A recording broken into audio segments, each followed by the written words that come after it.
Hello to my divine souls. दोस्तों, आप में से किसी का क्वेश्चन आया था कि जेलस इशू को कैसे हैंडल किया जाए।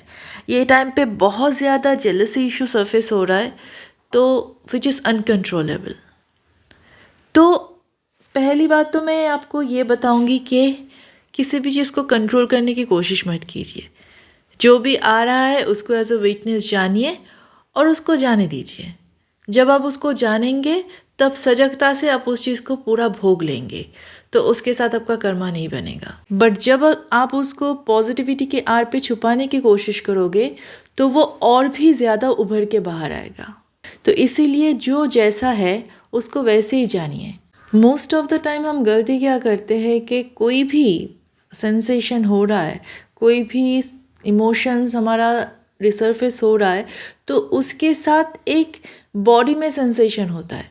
हम उस चीज़ को फॉलो ना करके हम माइंड की स्टोरी में उलझ जाते हैं। तो जब हम माइंड की स्टोरी में उलझ जाते हैं तो माइंड हमें और भी उलझाते हैं उस चीज़ों में। या आप किसी भी एग्जाम्पल ले लीजिए।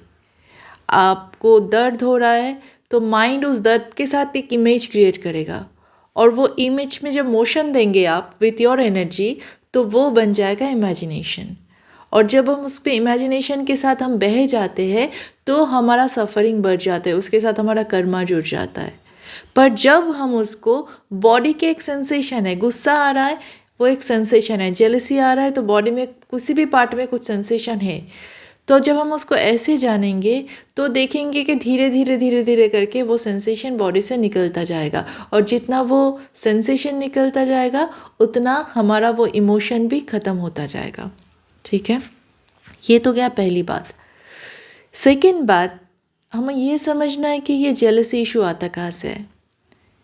जेलसी यानी हमें लगता है कोई और हमसे बेहतर है, वी आर नॉट दैट वर्दी, हम उतना वर्दी नहीं है, हम में कुछ कमियां हैं, हम में ये प्रॉब्लम है, हमें वो प्रॉब्लम है, वो हमसे बेहतर है, काश हम उनके जैसे हो पाते, है ना।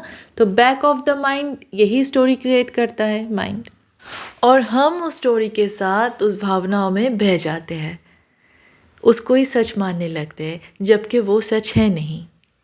यूनिवर्स आप जैसे हो वैसे ही आपको प्यार करते हैं, आपको प्रोटेक्ट करते हैं, क्योंकि यूनिवर्स को वो पता है जो आपको पता नहीं। यूनिवर्स को पता है कि ये जो जेलसी इशू है, ये जो एंगर इशू है, ये जो हेट्रेट है, ये सब आप पे थोपा गया है एक्सटर्नली। ये सब आपके फॉल्स ईगो से आए हैं। This is not who you are.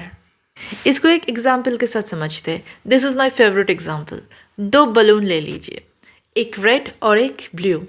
Blue वाले बलून में एक रिबन बंधा हुआ है, सुंदर सा रिबन बंधा हुआ है, और दोनों बलून के अंदर ही एक एक करके एक जेम्स या कोहिनूर रखा गया है। ठीक है, तो फिर वो उस बलून ने, जो रेड वाला बलून है, वो ब्लू वाले बलून को देख के सोचता है, अरे वाह, इसके ऊपर तो रिबन बंधा हुआ है, मेरे पास तो ऐसा कुछ भी नहीं है, मुझे तो नॉर्मल धागे से बंधा गया है, maybe I am not that worthy, या मेरे ओनर मुझसे उतना ज़्यादा प्यार नहीं करते, क्या पता। और जो ब्लू वाला बलून है वो सोच रहे, अरे वाह, वो रेड वाला बलून तो साइज़ में बड़ा है, उसका कलर भी कितना ब्राइट है, कितना वाइब्रेंट है, और मेरा देखो कितना डल सा है, बिल्कुल अच्छा नहीं है। पर फिर वो सोचता है कि अच्छा ठीक है, मेरा जो ऑनर है वो तो मेरे ऊपर एक अच्छा सा रिबन बंधा है, तो maybe I am special, I am superior. तो यहाँ पे दोनों ही बलून एक दूसरे की जो एक्सटर्नल एक्सटीरियर है उसको लेके ज़्यादा कंसर्न है, उसको लेके कोई कभी अपने आप को सुपीरियर महसूस कर रहा है, कोई अपने आप को इन्फीरियर महसूस कर रहा है।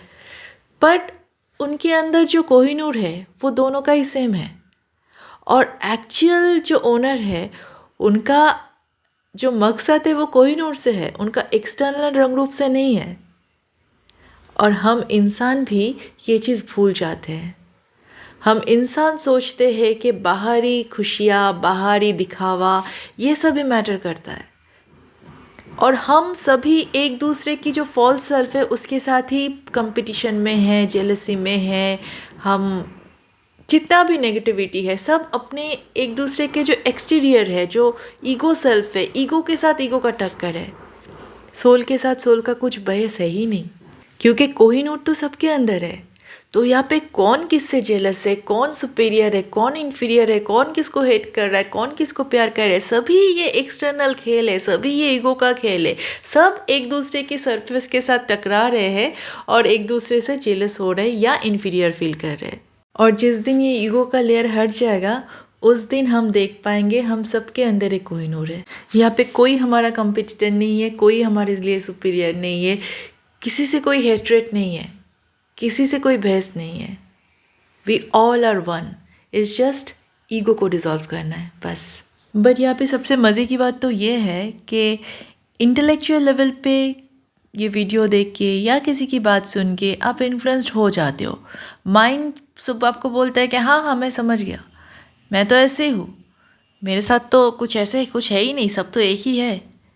बट बहुत गौर से देखोगे कुछ एक सिचुएशन आ जाएगा आपके सामने, आप फिर फिसल जाओगे, क्योंकि यहाँ पे अलाइनमेंट की कमी है। और अलाइनमेंट कैसे आता है? इनर वर्क से। इसीलिए साधना ज़रूरी है।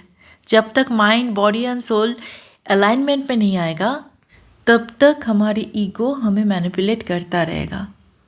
ठीक है, ईगो का खेल तब तक चलता रहेगा और ओनली साधना के थ्रू ही ईगो को डिसॉल्व किया जा सकता है। तो साधना कीजिए, बॉडी माइंड सोल के साथ अलाइनमेंट में आइए और वननेस को एंजॉय कीजिए। All the best.